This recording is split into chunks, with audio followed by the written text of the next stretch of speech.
Killzone 2 is a first-person shooter video game for the PlayStation 3, developed by Guerrilla Games and published by Sony Computer Entertainment. It is the third installment in the Killzone series. Killzone 2 was released worldwide late February 2009, and was followed by Killzone 3 in February 2011. Gameplay Campaign The game is presented almost entirely from a first-person perspective, aside from vehicular combat. Killzone 2 features a lean and peek cover system which allows the player to take cover behind an object and then pop out to fire at enemies. The lean and peek mechanic stays in first-person view at all times. It is also possible for the player to pilot vehicles at 2 points in the game, a tank and an exoskeleton. Many classic weapons and vehicles from previous Killzone installments return, such as the M82G and the STA-52LAR. The six-axis motion control feature is also utilized in performing certain actions such as turning a valve, arming an explosive charge and sniping. Multiplayer Warzone, the title of the online multiplayer component of Killzone 2 has been developed by Guerrilla Games in conjunction with the game's single-player campaign. The online multiplayer gameplay is class-based, meaning the player can choose a class of character which is specialized for a specific role to better suit the player's needs in battle. There are 7 classes in total, in which the player can mix and match a main and sub-ability according to their playing style, and can switch abilities upon death. There are 15 weapons available to the player, most of which cannot be used until the player reaches a certain rank. 2 of these weapons are secondary firearms, and a further 2 weapons, the boltgun and flamethrower, are exclusive to the downloadable map Suljvac Cliffside, and Arctoa Landing. Players play as either the ISA or Helghast, with a few gameplay differences. The character model and respawn points, and the lean and peek cover systems were removed. Each class levels up with experience gained from killing enemies or completing mission objectives. With enough experience, players unlock new weapons and skills, as well as a new class. Each class has 2 badges, the primary badge selects the class and their specified skill.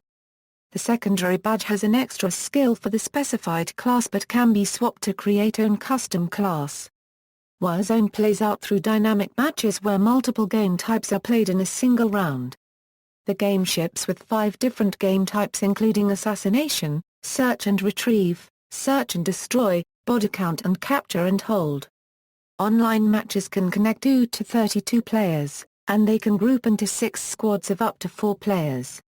If an online match does not have a full 32 players, computer-generated bots can be added in to create bigger teams.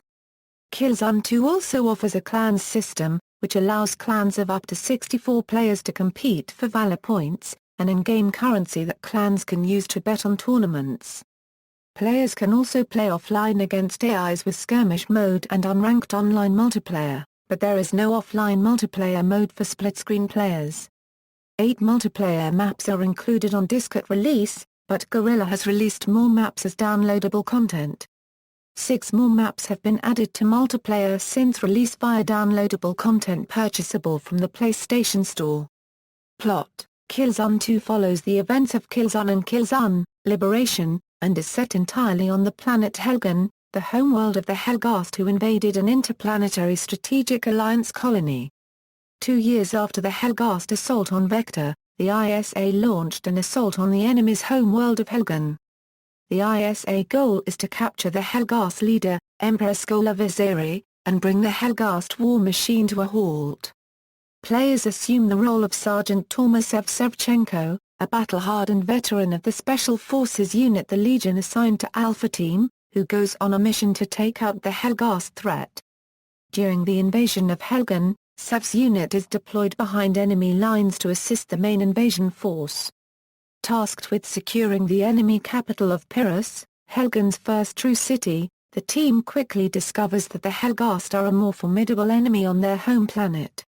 Not only are they well adapted to Helgen's hostile conditions, they have also harnessed the power of the freakish lightning storms that always occur on Helgen which they can now use against the ISA. A cold, barren, unforgiving world, Helgen provides a ready defense with thick, acidic air, dust clouds, and violent surging lightning storms.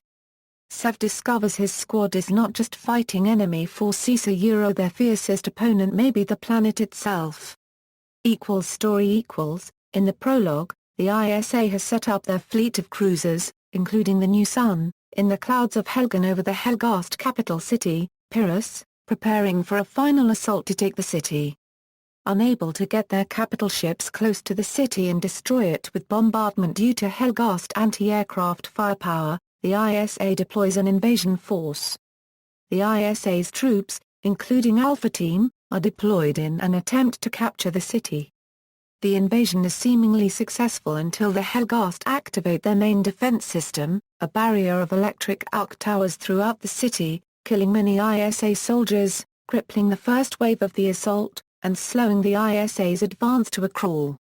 However, the fight between the ISA and Helghast continues with unmitigated ferocity as the slowly retreating Helghast desperately repel the ISA forces, who ultimately seize Visery Square. Using an intact piece of an arc tower destroyed earlier in the campaign, scientist Evelyn Batten discovers that the arc towers are powered by an element called petrusite, and large portions of the mysterious element are located around the Tharsis refinery on the outskirts of Pyrrhus. The refinery is thought to be abandoned. Alpha Team is ordered to accompany Evelyn and travel to the outskirts of the city in an attempt to find a way to disable the towers. During the mission, Tomasev Shevchenko and Rico Velasquez depart from the team in order to activate a communications tower.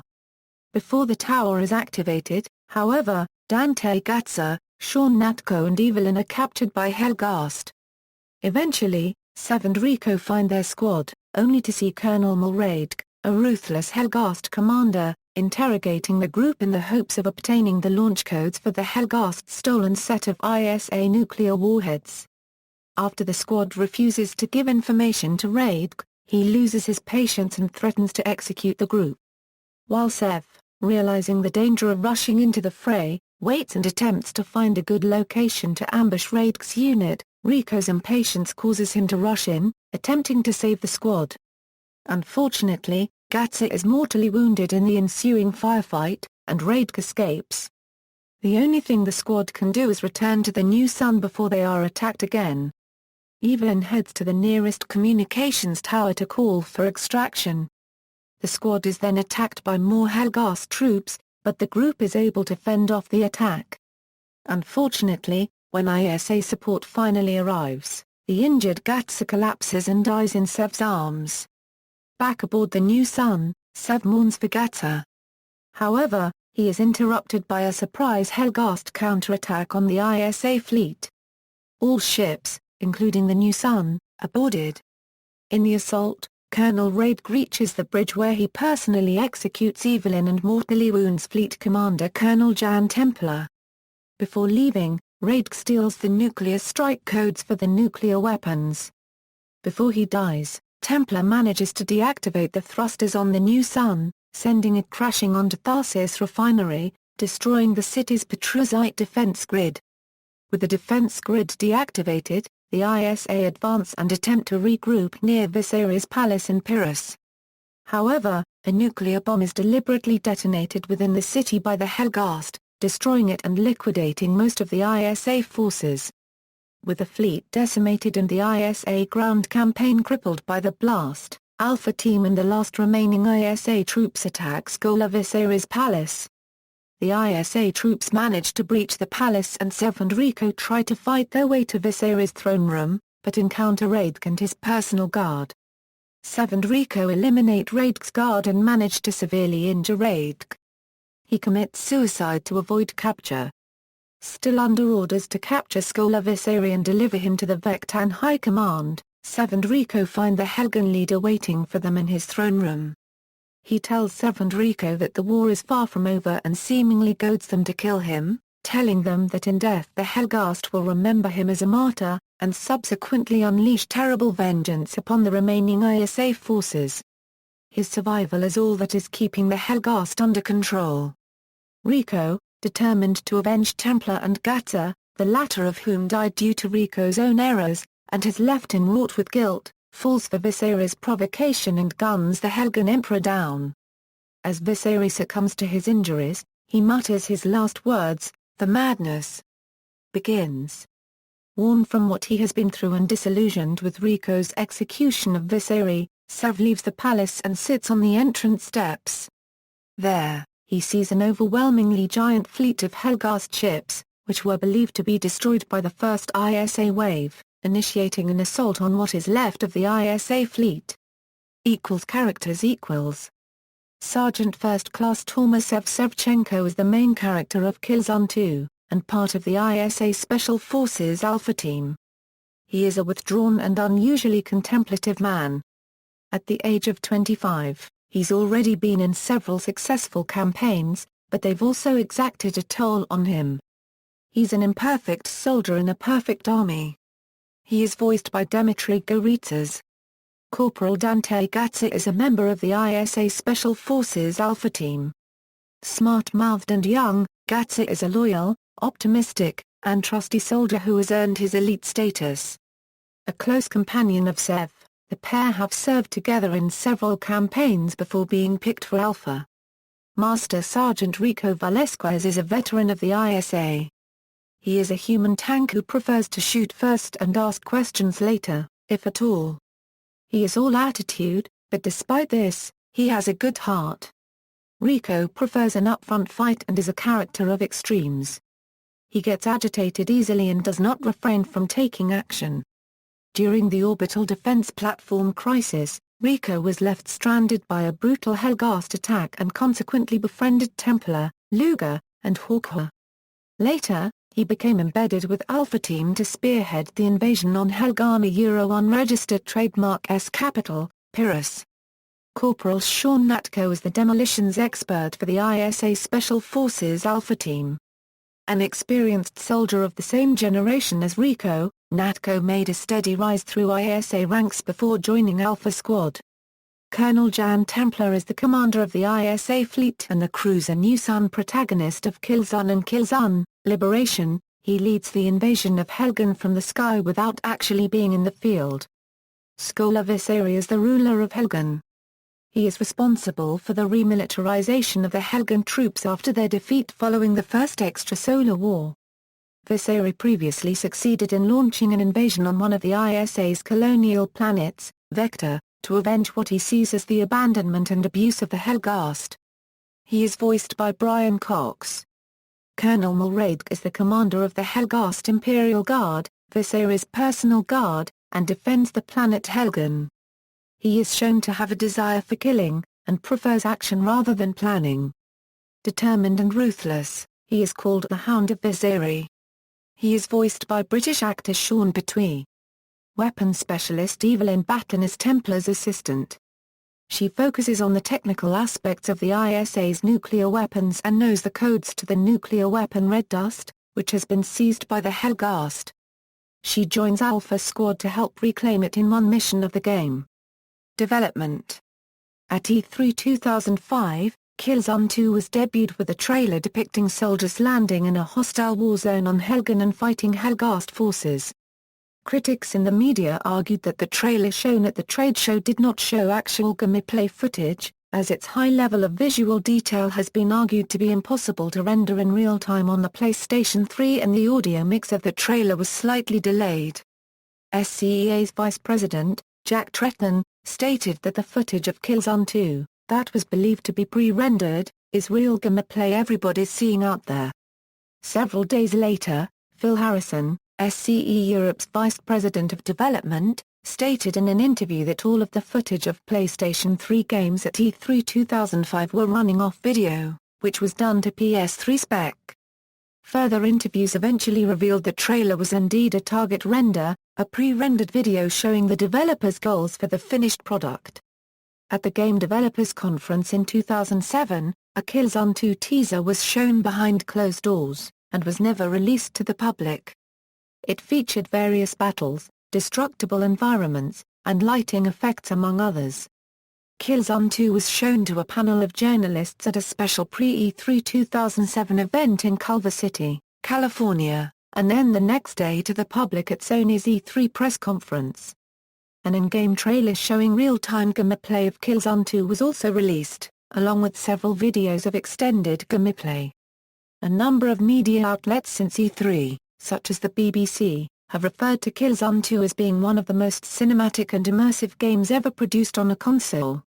At the Leipzig Games Convention in 2007, Killzone 2 was presented in playable form to the media.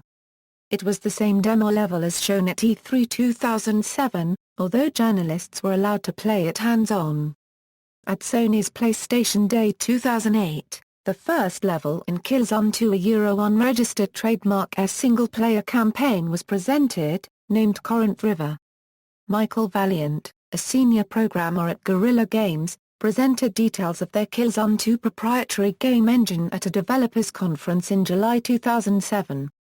As with many other titles published by SCE, including Little Big Planet and Infamous, Killzone 2 uses a deferred shading engine which enables far greater control over the game's characteristic lighting palette, while maximizing processor throughput and limiting shader complexity.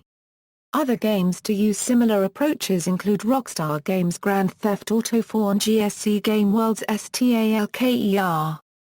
Shadow of Chernobyl. However, this approach does create some additional problems, notably with respect to anti-aliasing and transparencies. The former was solved using a MSAA queuing solution, and the latter by the addition of a standard forward rendering path. The game's graphics were universally praised by critics.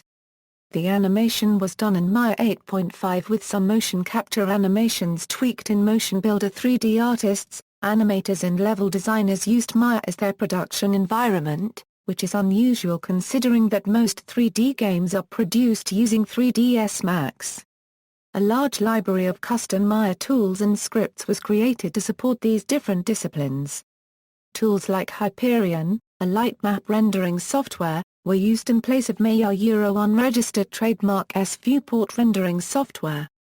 In-game animation was assisted with another tool they created called Animation Blender, and particle effects were edited using a tool called Particle Editor. They also created a tool called Color Tweaker, which gave them the possibility to do color correction on the PS3 in real time. Most of the animation was done using motion capture with some animations, reload animations for example, done by hand.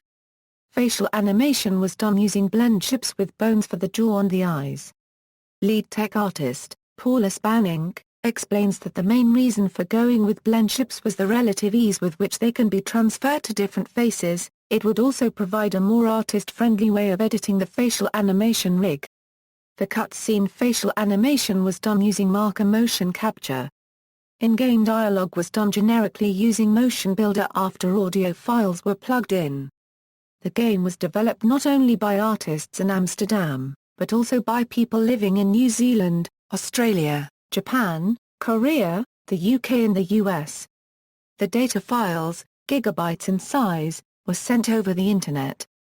Killzone 2, a Euro's budget was originally $20 million but rose to $40 a Euro 45 million at the end of the development. Soundtrack. The score to Killzone 2 was composed by Giris Daman, who scored 60 minutes of in-game music and 30 minutes of live orchestral score for the game, recorded at Abbey Road Studios in London, with the Nimrod Studio Orchestra. The score was produced and mixed by Rich Aitken, regular mix partner for Giris Daman and Mark Carnum, at Nimrod Productions. Release: beta access was given to a select number of North American and European PlayStation Network subscribers. The beta consisted of 3 online multiplayer maps: Bloodcracked, Raid Academy, and Salomon Market, with unlockable ranks and character classes. Beta testers had their own statistics and have the ability to enter clan competitions. Beta access was private and thus could not be shared with other PlayStation Network accounts. Also, beta testers are tied with Sony Computer Entertainment Incorporated by a non-disclosure agreement. Therefore they were not allowed to reveal contents of the beta experience. A technical demo of one of Killzone 2's TV commercials, known as the Bullet Trailer, was released on the PlayStation Store on April 2, 2009. The demo features the commercial itself, the ability to shift camera angles and film speed, and several commentaries from key development staff at Guerrilla Games. On February 5, SCE released a single-player demo of Killzone 2 on the European Oceanic PlayStation Store. The demo includes the first two sections of a Eurocurrent Rivera Euro unregistered trademark as well as the tutorial sequence from the final game. A demo card, granting access to a Killzone 2 demo, was also offered to U.S. gamers who pre-ordered the game at GameStop. The U.S. demo was also made available to those customers on February 5, 2009. In the North American version of PlayStation Home, if users found an avatar dressed in a Hellghast costume, the avatar with a Hellghast costume would give that user a code for the demo. This occurred on February 16, 2009. On February 26, the demo was made available for download from the PlayStation Store in North America. PlayStation Home in the North American version of PlayStation Home, if users pre-ordered Killzone 2 from Amazon.com, users received free male and female ISA and Hellghast uniforms for their avatar. In the European version of PlayStation Home, if users participated in the Killzone AM event that took place on Saturday, March 28, 2009 at 11 a.m. CET for one full round, the home managers gave the participants a code for the Killzone 2 uniforms. Requirement was that users had to have a United Kingdom PSN account. For a limited time in Japanese Home, users received an ISA uniform for watching the Killzone 2 trailer and answering a questionnaire. To get the Hellghast uniform in Japan, users had to do a pre-order. In Home's shopping complex, there are 14 €7 for male and 7 for female Killzone 2 themed shirts available for purchase as well as the Hellghast tactician uniform. A costume for Raid was released on March 4, 2010 to the European Home and has been released in the North American. Guerrilla Games have released a Killzone 2 themed apartment called the Visery Throne Room for Home. The Visery Throne Room apartment is based on the throne room inside Viserys Palace from the final mission of Killzone 2. For the Visery Throne Room, there are 5 pieces of furniture based on actual palace furnishings from Killzone 2, 2 types of Visery-style chairs, an administrative desk, a plant container with authentic Helgen vegetation, and a freestanding painting which portrays an important moment in the colonial history of the Hellghast. The Visery Throne Room and matching furniture were made available to the European Home on July 2, 2009, the North American on August 27, 2009, and the Asian and Japanese Home on October 9, 2009. Downloadable content on April 10, 2009 Herman Hulst, managing director from Guerrilla Games, announced on Game Trailers TV that Killzone 2 will be getting a DLC map pack named Steel and Titanium, which will contain 2 new maps called Wasteland Bullet and Vector Cruiser, with new gameplay elements and strategic twists.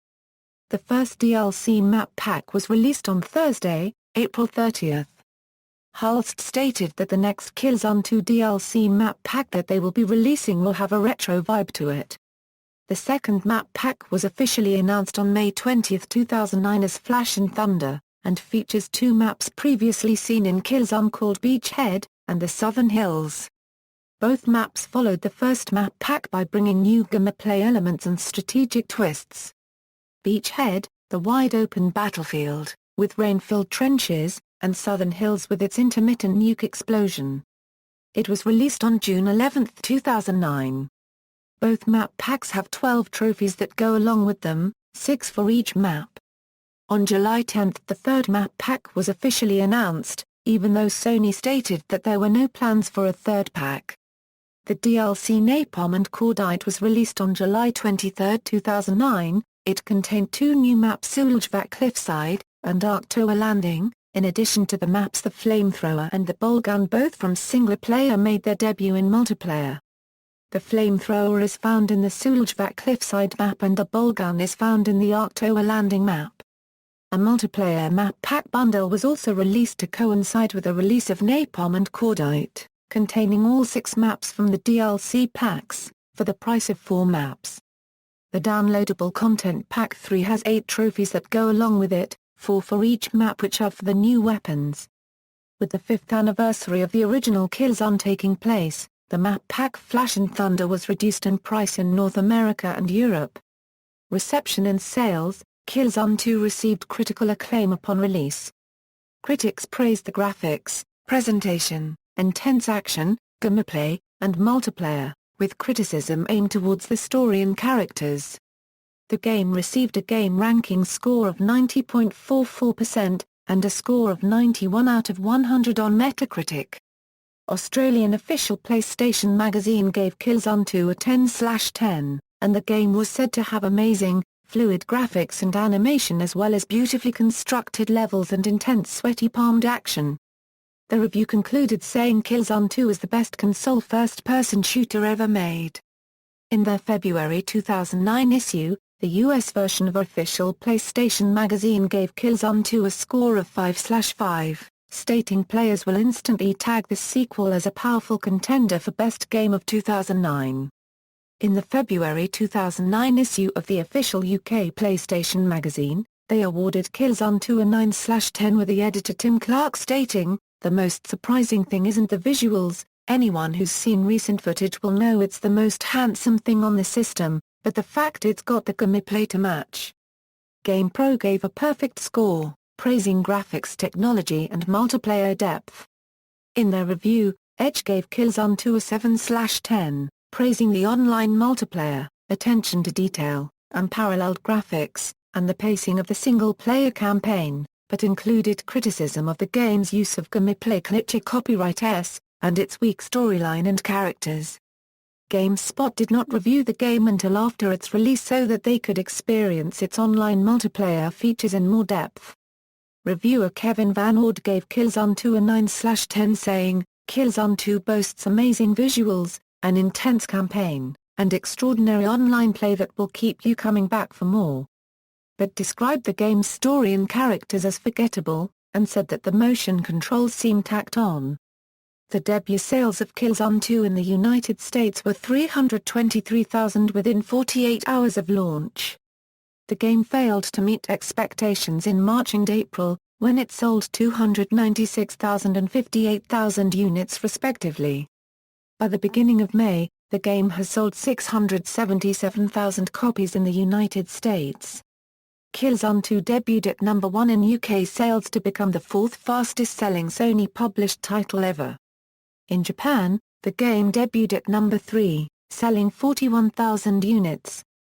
On April 16, 2009, Sony announced that sales of Killzone 2 had surpassed 1 million worldwide.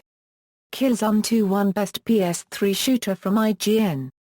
It won Best Competitive Multiplayer, Best Sound Design, Most Improved Sequel, and Best Shooter from GameSpot Editor's Choice.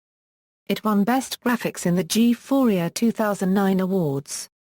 It also took in Game of the Year from Gamma Reactor.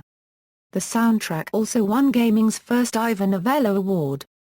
In the 2009 edition of their Top 10 PS3 exclusives, Screw Attack placed Killzone 2 as the fourth best. References. External links, official website, Killzone 2 at PlayStation.com, official Guerrilla Games website.